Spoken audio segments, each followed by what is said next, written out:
Welcome to the south of France. Many people call this the good life, if only for strolling along the seaside, the fine cuisine and the beautiful weather. Here we are in the department of Var, named after the River Var, which ironically, due to border changes in the 1800s, actually doesn't stream through this department anymore. However, in the midst of these gorgeous hills and idyllic villages is the Circuit Paul Ricard. Here is the fourth round of the Hankook 24H series for 2015.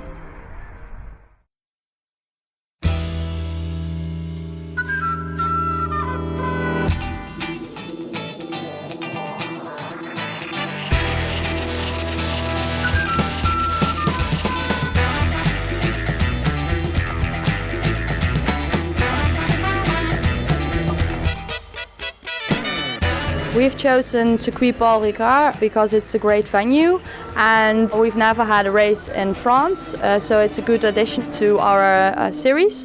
And for the teams it's good to combine their holiday with a great race. I was in holiday in Cannes and they asked me 2 days ago to come, so it was a really short time. Circuit Paul Ricard is in total 5.842 kilometers and it has in total 15 turns, and we are not using the full straight, we have a chicane in it. A famous Paul Ricard circuit, a circuit I think it was built somewhere in the 70s. Formula One had a lot of races, Formula One races, Grand Prix here. Now it's a facility is owned by Bernie Ecclestone. I think Mr. Ecclestone has invested heavily in this and it's a great track. It's a lot of fun to drive. It's just the right amount of cars so you can have a competition, but it's not too crowded like in Dubai. I love the track. It's a great circuit. It's a technical, so the car setup's got to be right, but I'm really enjoying it. It's my first time here in Paul Ricard. The track is fantastic.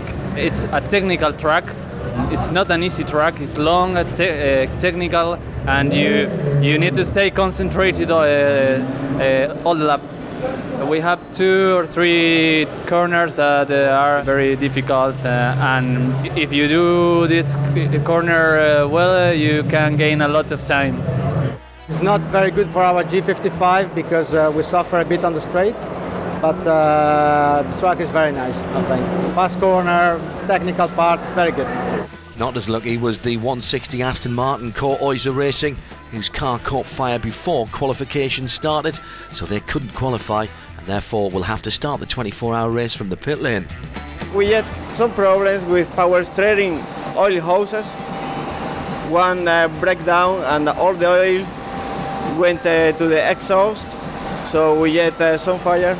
But the car came to the garage, so we was working complete night in the car. We don't give up, and the car is ready to go.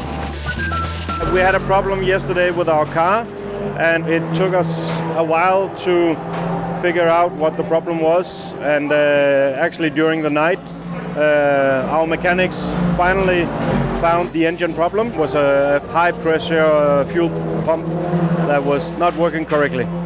And they fixed it, of course, and now the car is good again. The qualifying was very good for us. We qualified the car on the front row, which was the maximum I think we could do, because we struggle a lot compared to the Mercedes, and so for that we were very happy to be on the front row for the start of the race.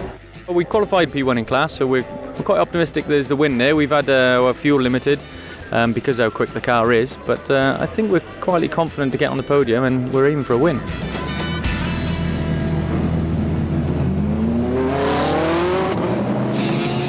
The race director has waved the green flag and the cars are on their way. The safety car is leading the grid in the warm-up laps, and only when he leaves the track, the drivers can race towards the first corner. But unlike a normal sprint race, this shouldn't immediately determine the outcome of this long endurance race. It's a long way to go in this race, so no, you're never going to win it in the first corner. You can only lose it from there. So no, definitely we'll take it steady. We got our quickest driver in the start. We are really looking forward to the Hankook 24H Circuit Paul Ricard. The classes are very diverse and we have many teams participating in each class. We also expect it to be very hot. It's July here in Paul Ricard in the south of France. So we are looking forward to see how the teams, drivers and cars will react in these circumstances.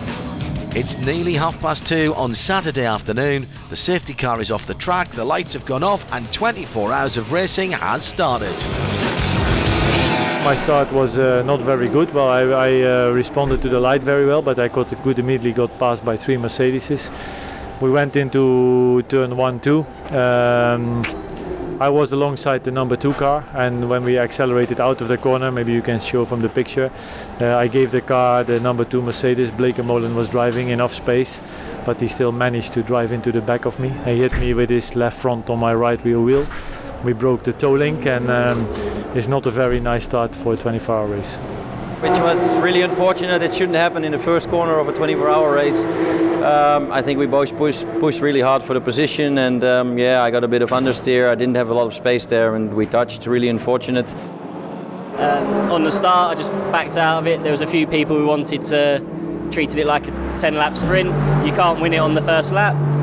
You've got to be there at the end still to be in for a chance, and you have to treat it as such. It's a long race, and you're racing with other drivers. I've got 3 other drivers in the car. It's not just yourself. You've got to think of everyone else, and you've got to bring the car home.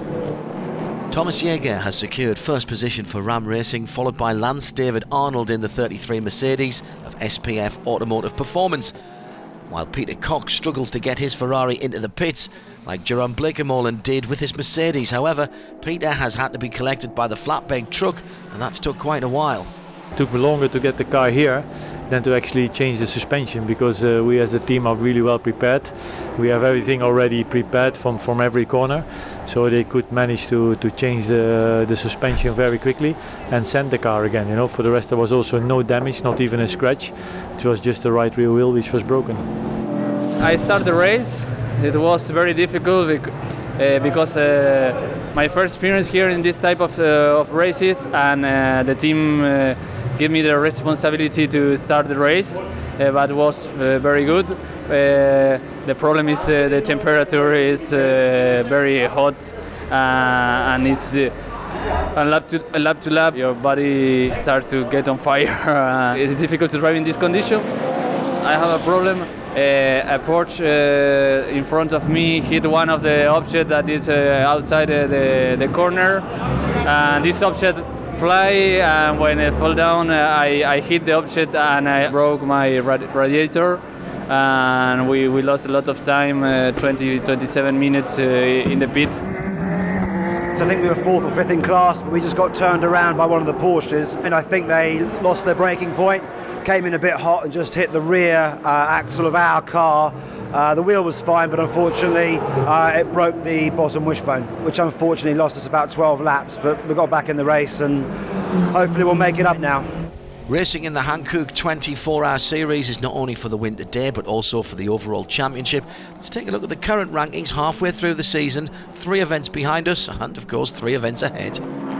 We are halfway in the series right now, and in the team preparator ranking, Bonk Motorsport is standing first, second is Mark Cars Australia 1, and third is Hova Cooper Racing. Now we are in a championship with the class A5. We was the first, and the driver was my position was in the class position 3. Well, we're running 3 cars in the series this year, and the 91 car is currently leading the points, and the 92 car is in 4th position. For the championship, I think we are first. We have first in Dubai and Mugello and Zandvoort, and in second place. For the points, it's okay. It's the second hour of racing, and Jakob Christensen has gained 11 positions, driving from 49th on the starting grid all the way up to 38th after the first hour. He's not fully happy with that result though. We have the balance of performance, which means we have a minimum reference time that we're not allowed to go below that time in our class, the A2 class. So I was not able to pull away more than I actually did. I had to come together with a slow car, overlapping it. It was just in the last turn going on to start-finish. I just was side by side. I dived into the corner, and he just came from the outside, and actually he hit me after the apex. So this is a sign that I was already in front of him. He just didn't look to the inside if there's a car or not. We had 30 minutes break to repair the car. The suspension in the front left was damaged, unfortunately. We are pushing. We are now, I think, 16 laps down. In my stint after, I gained 1 lap again. We were fastest car out there. So we are pushing hard. The race is long. We had an auxiliary belt fail on the engine earlier, which stopped the water pump, the power steering and various things from working. And ever since, we've been struggling with the engine overheating. We're fairly safe in fourth at the moment, and the car was just overheating when John went out there in the car. I think we got 123 degrees plus. That's where the sensor runs out. We're hopeful we can get it back out again. That's what the lads are working on now. If it's happened to us, it can happen to anyone. So if we're still running at the end, who knows where we'll be. 58 cars entered to start the endurance race. Unfortunately, one didn't make it to the start. They ran into technical difficulties the day before the race. All the mechanic guys work a lot before the race, and we didn't find the problem. The car didn't take all the RPM, and they work very, very hard. We change the engine, we change the harness loom, all the sensor, and the car didn't work. So the 32 Renault Clio of Exigence Motorsport not to be found in the standings after the first 3 hours. 30 from Ram Racing after an additional pit stop still has a 5.7 second lead to the 10 Mercedes-Benz of Hofer Racing. The 7 Porsche of HP Racing Ting Herbeth holds on to third position. In SP3, the 170 Speedworks Aston Martin has lost the lead after they had held it in the first hour. They've fallen back to fourth, and it's the Core Oyster Lotus Evora that started from pit lane. They've got a 3-lap lead of the 161 BMW of Securital Sog Rennsport. Nova Racing and the 206 Ginetta is in third. Sadly, the 200 Ginetta, also from Nova Racing, 2 hours spent already in the pits with an engine failure. 3 hours down and 21 to go. We'll see you right after this break.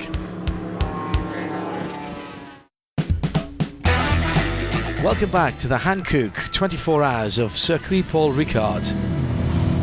Hankook and BRM are series sponsors, but there are also event sponsors. We are very pleased to welcome Total as a new sponsor in our series. They are the new sponsor of the 24 Hours of Circuit Paul Ricard. With their brand Elf Racing Fuel, Total is well represented on Circuit Paul Ricard, which is a rather multicoloured track. It's a very colourful track. It's one of a kind in the world. All runoff areas of Paul Ricard are from asphalt, and they are blue and red painted. The blue paint is the same surface as the race asphalt, the racing surface, and the red paint has more grip. So in the more dangerous runoff areas, the paint is red. The paint can help the drivers to stop before the first line of protection, so before the tire barrier or the guardrail. Imagine like sandpaper. If you drive over sandpaper sideways, it destroys the tire, but it stops the car extremely good. And the blue lines is a little bit more smooth, and the red lines is rough. So if you lose the car and you spin off, you go over the blue lines, and when you're going to hit the red lines, it's like you spin and immediately the car stops. In the past it was gravel. We had a gravel bed, and when you lose the car in high speed, it's not breaking the car, it's just flying over the gravel. There is also a risk for gravel. If it's not flat and you have undulations in the gravel, then a car can also flip over, and the crash can become worse. When you have asphalt, then the car has the chance to stop by himself. The leader in the A2 class, Team K Raja, finds out you don't need coloured asphalt or barriers to stop a Peugeot RCZ. Thomas Sorensen behind the wheel when their engine blows. We had to spend about 30 minutes in the pits, which took us, of course, way down the order. But there's still a very, very long time to go. So we're not going to give up. We're going to keep pushing, and we're going to see how far up the ranks we can fight. The 115 car would soon be back on track. Hofer Racing has had a win this year at Zandvoort with the number 10 car. However, it's not really competing for the lead at the moment, falling back to fourth in class. No, it's M car. So we did only 2 minutes 13 and had the opportunity to fuel 20 liters more than the other cars. But we have a defect in the fuel pump, so we didn't get the 20 extra liters. So now we are lost in 17th place. Oh, he ran totally out of fuel because the computer system doesn't work correctly. We didn't get our 20 liters, so he just stopped in front of the pit. With the help of marshals, the Mercedes is pushed towards the fuel station. Meanwhile, the numbers 2 and 4 cars are making up the places they lost in the first lap. We obviously were last after the first lap and then lost a couple of laps with repairs, but after that the car was pretty good. We could move up the order and we're hanging on to the top 5 again. So yeah, it's going great. The car is great. My teammates are doing a good job, so hopefully we can continue our way back up. At the moment we are going really well. We are P13 or 14 at the moment, so it is really, really impressive how the car works and how the team is working. And you know, we will not give up. We'll keep fighting, but obviously now we need some luck to get onto the podium. The race is divided into 8 different classes, so there's battles for positions all over the field and a very wide variety of cars on the grid. In the pits, meanwhile, the teams have to cope with a variety of issues. We've had a problem with the wheel nut getting stuck, so routine stop to change tyres and we can't get the wheel off. So the guys are working on it right now to try and get the wheel off. We'll put a new hub on and we'll get going again, but we're losing time right now. So right now we're tumbling back down the order. We were fighting at the front of the race at the beginning. This is obviously hurting us, so we'll get it done as soon as we can. We'll get out, we'll see if we can get back towards the front, but doesn't look too promising. We have a slogan in the team, which basically is a Japanese proverb. It means you never ever give up. So this car will finish the race no matter what. Synchro Motorsport are desperately trying to get their wheel off, whilst elsewhere on the track, Securtal Zorg Rennsport would have liked to have kept their wheel on. I was braking for the last chicane, and then suddenly I heard a very loud noise. And then I was already spinning, and I just saw a wheel flying off and a little bit of the brake disc. I'm not quite sure, I did not look, but I did not touch any curb on the inside, so it was very straight braking, so maybe just worn material. I enjoyed it a lot, and I'm very sad if we cannot continue.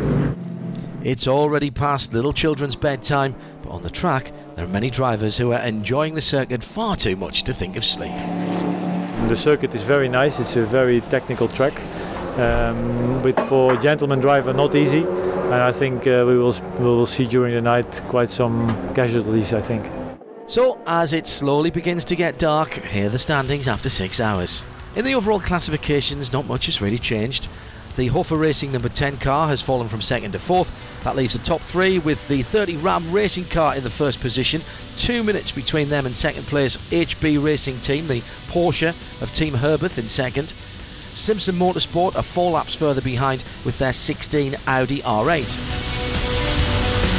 In the SP2 class, the Mark Focus number 91, which was a real contender in the overall championship, is all the way down to last in class. Its 2 sister cars, the 93 Mark Mazda 3 and the 92 Mark Focus, are first and second. The GC Automobile number 150 is following along in third. The Hankook 24-hour series consists of 12 and 24-hour events. So with overnight work required, do teams change the amount of staff that they bring to the events? We bring about 15 people out with us per event. And really it doesn't change whether it's 12 or 24 hours. Just in 24 hours everyone stays up a bit longer, but the quantity of people required to do the job is much similar. 24 hour means also for each mechanic 24 hour. They only have time in the meantime during the pit stops, but each hour they have to work, change the tires, clean everything. I have no reserve one here. But it's also catering. It's 24 hours is for me one of the hardest thing you can do, and you must be so enthusiastic that you be part of that party here. Here it's a 24-hour race, but for the crew it's more about a 35-hour event because they're here a long time before and they'll be here after the event packing up and various things as well. it's great to see that we have so much people with that enthusiasm here. But I think all other teams have the same. It's nice to see. Back on track, the night is slowly approaching and the temperature's dropping a little bit. So what's the expectations for racing this evening and through into the darkness? During the night, I think it's going to be really, really cool. It's going to be an awesome track. It's very, very quick, very fast and flowing. Maybe in the dark it will be a little tricky because it is so kind of flat. There aren't many markers around the circuit. There's not a huge amount of features, so it could be tricky at night. It's getting dark outside at this moment. It's just announced that the teams have to turn their lights on and the race in the dark is starting. To ensure all drivers were up to speed in the darkness, everyone had to complete a compulsory driving session the day before the race in the evening. It was my first experience in the night, and it was fantastic because it's different. If you see the mirrors, you don't know if the car is behind you, if 10 meters behind you or 100 meters behind you. You don't know anything. The lights, it's incredible, and you lost a lot of reference. It's a big challenge and a nice challenge. The 91 Mark Focus finally nearly ready to leave the pit box. We had some gearbox issues and that put us down a lot of laps. And now the car's being fixed and now we've just come across a misfire, so it's all hit us at once, but we'll bounce back and there's still 17 odd hours to go, so we should be good. Oh look, it's put us down a fair bit, don't get us wrong, but we won't give up. Still a long way to go, so we'll get it fixed and just keep going, and you never know what can happen. The car's running really well. I've been in races before where we've been fifth with 2 hours to go and we've won it. So you go hard and you go to the end. It's always the same. We're just about to go into the darkness and so far everything's run quite smooth, but there's still such a long way to go. Personally, I've had a few good battles out on circuit. One for the lead, and some with some traffic that's coming back towards us. It's so hard with strategy to quite know where you are compared to the rest of the field. But at the moment, we're lapping as cleanly and quickly as we can to see where that puts us at the end of the night. I've done this series for a little while now, so I raced most of last season and all of this season so far, so I'm looking forward to the night stints. They're often a little quieter out on circuit. You often find yourself maybe with more pros out there as well, taking care of the deep dark night, so the racing should flow well. Then perhaps a slight surprise, a firework display along the main straight, drivers, teams and onlookers enjoying this testament to the fun atmosphere at these events, even during the night. During the nights, the drivers don't drive their maximum times that they can do, just because they have to be more cautious, and the track is very busy, but also the lights of the cars make it a bit confusing.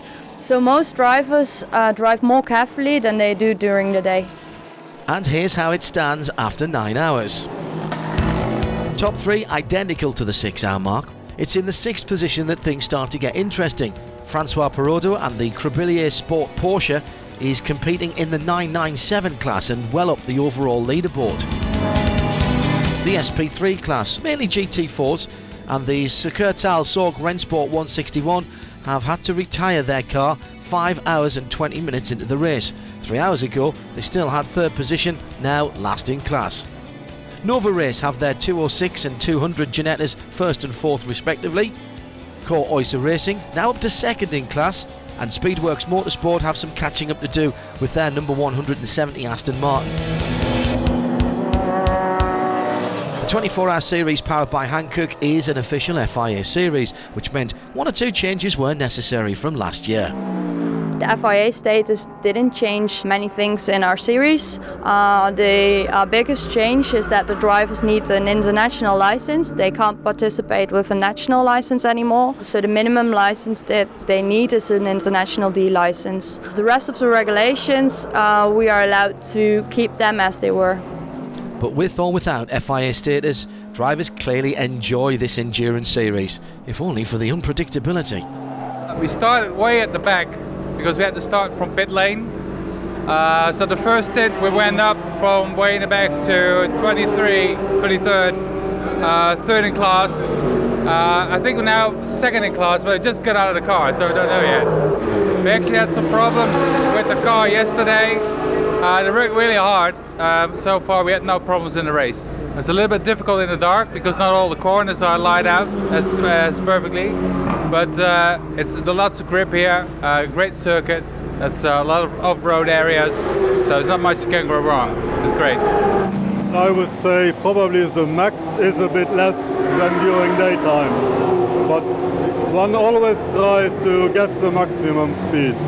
So everybody is somehow just close to the limit. We started from the pit lane, but after 2 hours we were leading class already, so it was going really well.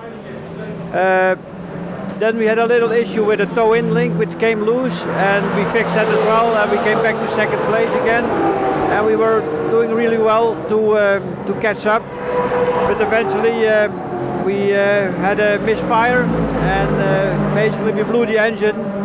It created a hole in the block, and it burned again. We had a couple of good runs, you know. We were second in Silverstone. We won 12 hour of Zandvoort. We won Dubai once. So we're always on the podium with the car. But now we have a problem that we cannot finish. I retired the Lotus Evora, and we continue with the BMW. We are now reaching the 12-hour mark. It's in the middle of the night. We expect that there still will be great battles on the track, but the teams need to be very cautious because it's really dark at the track. We have put a few lights in different corners, so the dangerous parts are covered, and there won't be many accidents. Well, perhaps these two drivers might disagree. Halfway through, here are the standings, and it's still Ram Racing's Mercedes leading. HB Racing Team Herbert, the number 7 car, is second. Now 3 hours ago, 3rd, 4th and 5th were all on the same lap, but now it's HP Racing who've got a 2-lap gap to the 4th, nearly 5 minutes on the track. One of the less busy classes is Cup 1, BMW M235i racing cars. 6 hours ago, they were all on the same lap. 3 hours ago, Bonk Motorsport led the class by a lap. Now they're second, 3 laps behind Saw Gren Sport in the 67 car. The number 70 of Mission Possible Racing have spent about 20 minutes longer in the pits than the other two, and now a 14-lap gap is what they have to overcome. We'll take a break and be back shortly.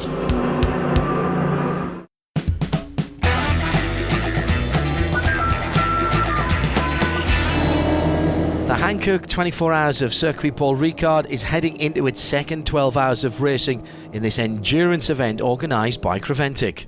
We don't organize the race by ourselves. The DNRT, the Dutch National Racing Team, they are our pro organizers. They have been very important from the very beginning. They have started the 24 Hours of Dubai in 2006 with us.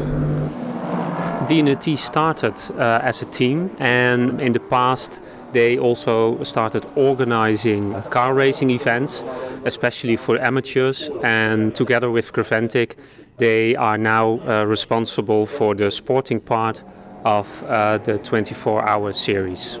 So they are responsible for the clerk of the course and the race director, checking if everything works according to the rules, and they're also responsible for the scrutineering, so checking if the cars are in compliance with the regulations before and after the event. It was a very big challenge for us to run a 24-hour race on a, for us, all-new circuit, but it worked well. We are very happy with the cooperation of the French circuit staff and all marshals here. We have to learn from each other. Also the French marshals, the French officials and the race control staff had to learn from us, and we had to learn their way of working. But it was up till now a very safe and sportive race. Sporting, but most have had their fair shares of issues. I had trouble getting into the rhythm tonight because you get tired at this time of the day. You have problems getting the tires seated up because the temperature went down, also the track itself went down, so the main problem is keeping the tires at the right temperature. We had to change the brake pads and the brake disc, and the other teams also have to do that. So 3 laps behind is not really a problem. the other will also get problems. If we can continue like now, we can do first place. I usually train and drive in the Formula 1 circuit in Sepang, Malaysia. This is really different with a lot of high speed, a mix of high speed corners, mid corners, mid speed corners, and it's really technical at the back and really makes you focus, and it's quite rewarding to get a pretty good lap time here. We are tired. It's 4 o'clock in the morning, and we still have a BMW running, which is also having some gremlins, still leading the class, but it's still 8 hours to go, so it's not won yet. Deep in the night and in between pit stops, the engineers try to have a quick nap. The paddock is quite quiet, though there's still heavy activity at the Hankook trucks. Right throughout the night, as well as during the day, new tyres being supplied to the teams.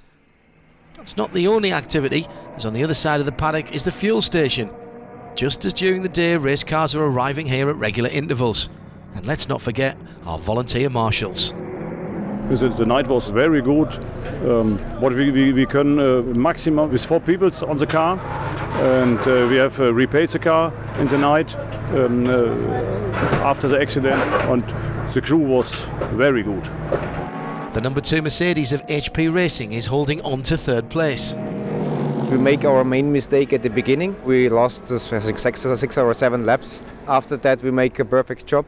Each driver make it perfect. The team, the strategy, the car work well. So it was just driving without mistakes. Most of the teams and drivers have got to this point without any major mishap. But dawn is on its way, and in endurance racing, that's the time that most mistakes happen. 5:30 in the morning, let's have a look at the standings after 15 hours. HP Racing Team Herbert have taken over the overall lead with the number 7 Porsche. They're just half a second ahead of Ram Racing, but HP have set the fastest lap, so there's a good chance that they could pull away. HP Racing still in 3rd. In the A3T class for touring cars with turbocharged engines, there's a new type of car, the Seat Leon Cup Racer. 3 teams competing with this type of vehicle, and they're in 2nd, 3rd and 4th position, with the NKPP Racing 98, Memak Ogilvy Dual Racing 95 and Red Camel Jordan.NL 101 respectively. Leading the class though, Team Ultron with their Peugeot 208 GTI.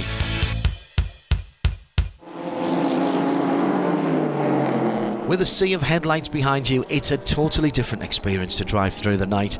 Daylight will be back in the next couple of hours, so we took the opportunity to speak to some drivers and ask them about their night stints. Personally, I don't have much difference between day and night because, as I said, I have quite a bit of experience. Here, there are 2 curves. The first one, the first turn, it's completely blind. It's completely pitch dark, so it's difficult to identify the point where to get into the corner. No, you just have to find the point. So, not very difficult. But I saw that many drivers had that problem. And because it's old pavement, it's also difficult for some drivers to understand where they are the curve if they don't know the track too well. It was quite easy to adapt. So I did like 2, 3 laps, and then I did the good timing. I was in the good position. Oh, it's really dark. It's like Barcelona. There are a lot of lights around, so it's not really dark. It's fun. I don't go to sleep because I want to watch my daughter driving, so it's not possible for me to sleep. There's some places where there's no light at all, so you pass from lights to sudden dark, and it's not easy. I mean, you got to get used to it. I know the night driving very well from the Nürburgring, so I just looking very often in the mirror, and then I see what's happening around me, and so it's okay. To drive at night, it was difficult, but after a few laps, it was better and better, and at the end we drive the same lap times as in the light. I like nighttime driving, so it's cooler and you can get in a very nice rhythm, so it's good. We have a good setting for the night, good tire pressure, and we could drive through the night without any trouble. Most of the work is done, but now it will be hard with the high temperature are coming back. Dawn breaking, but not a lot of time to enjoy the view. Even though some classes have a clear leader, the overall lead is another matter altogether. The 7 Porsche now leading, but is not increasing its lead over the 30 Mercedes. We are very good in refueling and pit stop, so that is where we gain. Thanks to the guys, because they work very hard, they didn't sleep the whole night and they're still performing, so very good job. On the other side, all the drivers were very consistent, and we could do some good lap time and fast lap time, so the speed is there as well. At the moment we have not done many mistakes, some penalties, but like everybody, so for the moment we are on the pace. It's another Code 60 neutralising the race, an ideal time to come into the pit lane, either to the right side for fuel or go to the left down for your pits, or maybe both of course. During the Code 60, this clearly means there's less time lost. In the A5 class, only one car still on track, the 75 Hofer Kuiper Racing BMW. The other 3 cars has problems. One is blowing up the engine, and the second one is our second car here. There's also something on the engine, and the other BMW also has an engine problem. We have another strategy on this car. We say we're rolling and don't fighting, so just stay 24 hours in a race. Also coming into the pits, a clearly damaged 101 Seat. Tony get out in the beginning of the morning, and he was on new tires. The second lap he was out in the back of in the beginning of the straight in the back. He is hit by a Mercedes SLS from behind, and the rear suspension was broken, and yeah, it cost us a lot of time, and we had a 3rd position at that time, and we are now back to till 5th and with a few laps behind. The number 10 Mercedes is assessed a penalty as a result, but not because of the accident. We got a penalty because he didn't see that the broken wheel made sparks in the fuel station, so we got penalized for that. He was pushed by one car into another car, so we lost our left front wheel. We repaired it in 1 hour's time, and now the car is out again. Last night was great. We had a real good run. We had a few little hiccups, a couple of penalties which we had to serve, but we came out okay. We dropped to 2nd at one stage, but I had a fantastic battle with the number 7 Porsche and managed to get us back into the lead, and with a very small gap. It was an entertaining battle. It made the hour go very quick. I had few Code 60 when I was in the car, so for sure we could not increase as much as we would expect the gap with the other car, but I think it's not so bad, and it was instant and fast. But you can't be too fast, as the number 70 Mission Possible team find out. Also in the SP2 class, the GC Automobile entry couldn't stay on track. Because I had a problem on the front wheels. Like 4 laps before, the steering wheel was moving on the right side, and then I was feeling some revision on the braking, and at these braking points the front wheel doesn't brake, so I had to do 1 lap, come back in the pits, and we fixed it, but we lost the podium.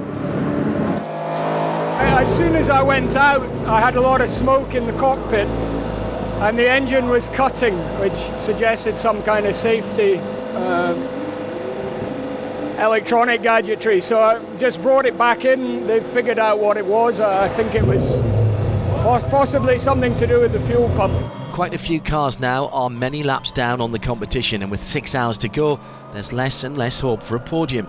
Is it really worth continuing? We will keep pushing and pushing, but it will be hard, it will be tough.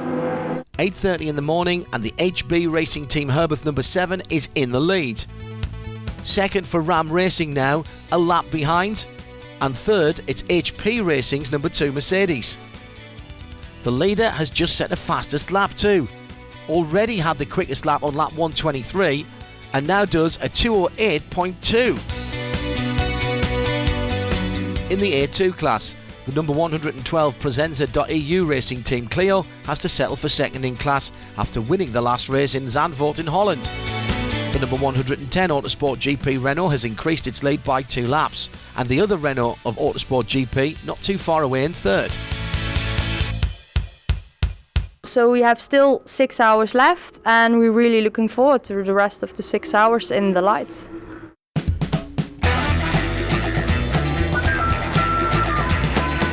Hankook 24 hours of Circuit Paul Ricard in a hot south of France. How do the drivers endure this heat? You have a drinks bottle in the car. Every team, every driver has a different system. We've got a bottle that goes in the car and then a tube that sits on a bit of Velcro down next to you. You pick it up and it's got like a bite to drink system on it. You bite it and the water flows out. And as soon as you stop biting, that's it stops. My valve failed, so it emptied the water all over me and there was nothing left for me to drink. We do have drinking system in the car, of course, but the water gets very, very hot, so you are drinking almost boiling water, but still, water is water. So, yeah, of course, we do drink during the stints. We have in total 34 different nationalities here participating in the 24 hours of Circuit Paul Ricard. The teams have 2 to 5 drivers. We have one team that is participating with only 2 drivers, and the other teams have around 4 to 5 drivers in the team. It's a small team. We are only 2 drivers on our Clio, and we try to do the 24 hours only with 2. You have 2 hours where you can rest a little bit, eat something, sleep a little bit. We tried. We had a problem at the beginning of the race. We had to change the engine, so we lost like 3 hours. So we climbed back to second position in the classmen. Personally, I've been doing a few endurance races, and it's never finished till the 24th hour. So one of our co-driver, Alberto Vescovi, decided to go home. We initially thought to have the race in 2 drivers, then we convinced the other driver to have the race anyway, and now we're second, so it's good. Luca Magnoni is clearly having the last laugh. We're used to seeing the Australian-built Mark cars in the 24-hour series. However, this time it's not only the Mark Cars team driving them. We've built and sold now 9 Mark cars, and our latest car, which is tag named Imola, has been sold to Ivo Brukers, and he came to Bathurst in the Bathurst 12-hour and drove one of our cars earlier this year and was so impressed with the car that he ordered one. So we've produced the first left-hand drive Mark Mazda 3 V8 for him. We're looking forward to running that too in a sister stable to us and be competing against it, although with our technical support in the SP2 category. Team Red Camel has to take a penalty for their Mark Mazda 3, as many teams have done already, including long-time race leader Ram Racing. Yeah, we've picked up a few small penalties through the race, as you know most other teams have as well. To serve the time penalties, you have to sit and wait in the pit lane. It's kind of a stop-go penalty, so it's just time out of your race, out of how many laps you can potentially do. I think you have to have penalties in races like this, in all races, to be honest. There has to be rules, there has to be limits and boundaries to what you can do, and yes, some of them you get for maybe making a harmless mistake, something very innocent, but still, it's good that it's the same for everybody, and we're all working to the same rules and regulations. We try to make sure that all the penalties that are given are also taken the correct way, so that if they get a penalty for 20 seconds, then we will make sure that it is 20 seconds. They have to calculate it themselves, so they keep time themselves, and we only double check it.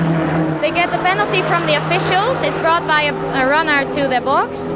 They sign for it that they got it, and then they come back with the penalty. They announce it to us that they want to take the penalty here, and then we'll walk along with them and check if the time is right. You have to take it within 2 hours after you receive the penalty. And if not, then the penalty goes back to the race director and he makes a new decision. And most of the time it means that the penalty will be doubled. Yeah, we just had a special penalty. They were supposed to stop at the penalty box, which is compulsory to stop in the box that we take down here. And they drove too far, and then they again drove backwards via the pit lane, and that's not allowed. So they got a new penalty by taking the penalty.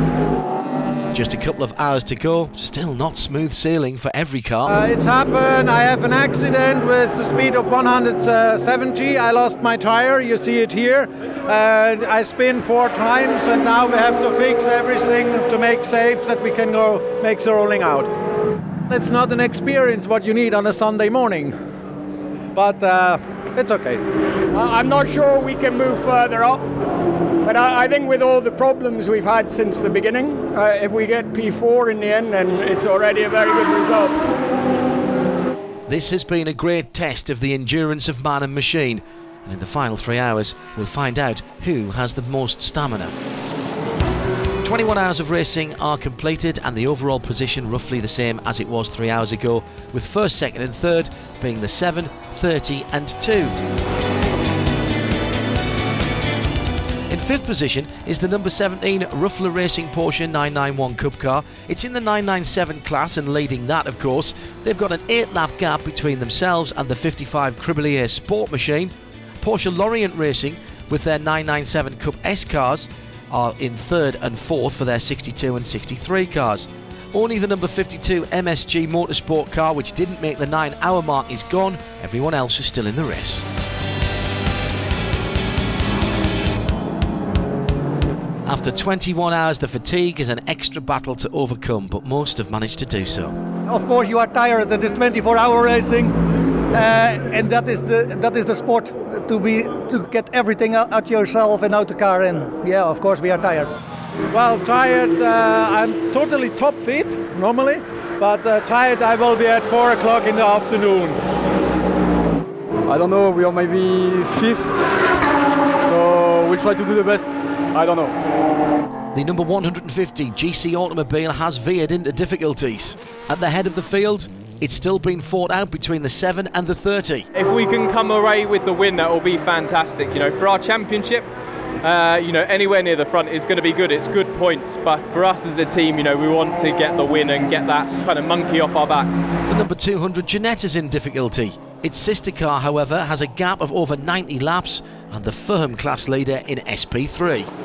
We've been a bit lucky because the second car is the other car of the team, and they had an engine failure, so they had to change the engine. They lost about 20 laps and they couldn't recover that, so fortunately we're in front just because of that. And I think even my teammates are driving rather fast, so we have a good average that helped during the whole race. Currently we're leading with about an hour and 20 minutes to go, I think. Our main competition is the number 7 Porsche, but they just had a mechanical issue on the last code 60, which has dropped them back a little bit more. Just a problem of a temperature in the car.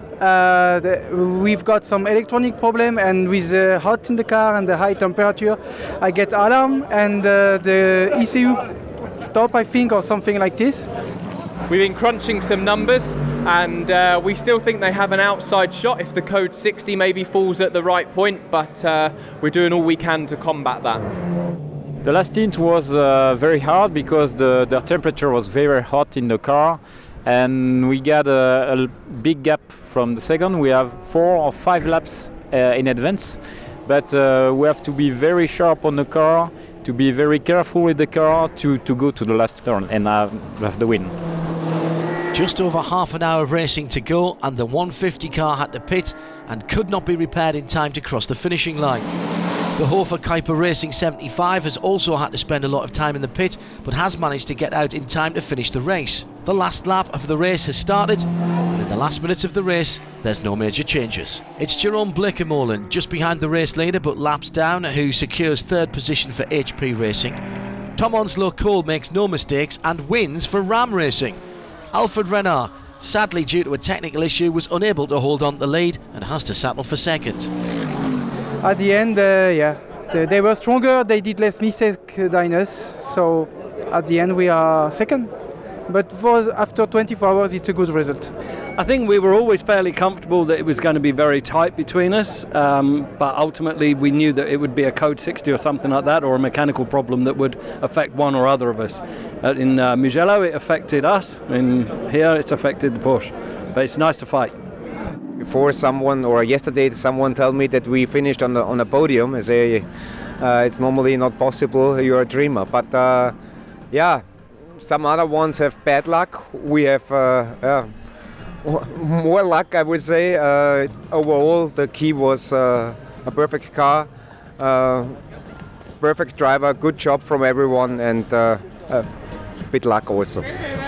And after 24 hours of racing, out of 57 cars, 44 have reached the finishing line. Let's confirm our overall winners. Ram Racing with the number 30 Mercedes-Benz SLS. Second, HP Racing Team Herbert with their number 7 Porsche 997. Third, HP Racing with the Mercedes-Benz SLS number 2. Those top 3 also the result in A6 for GT3 cars. In the 997 class, Ruffia Racing hold on to a 6-lap lead in their 17 car. The SP2 class, the 92 Focus of Mark Cars Australia wins. In the SP3 class, the number 206 has an astonishing 94-lap victory. In the A5 class, the win for the 75 Hofer Kuiper Racing BMW E46 Class A3T.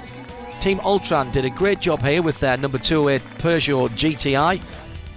The Cup 1 class, the win goes to the number 67 of Sekurtal Sorg Rennsport. The A2 class, 24 hours of fighting and defending, gave the number 112 Presenza.eu Racing Clio just a 1-lap lead after being second for a long time.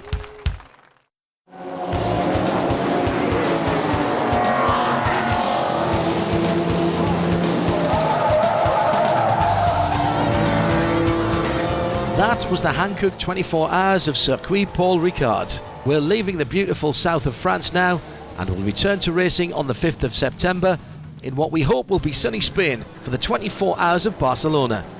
Be there, watch it live on Motors TV or on the website 24hseries.com.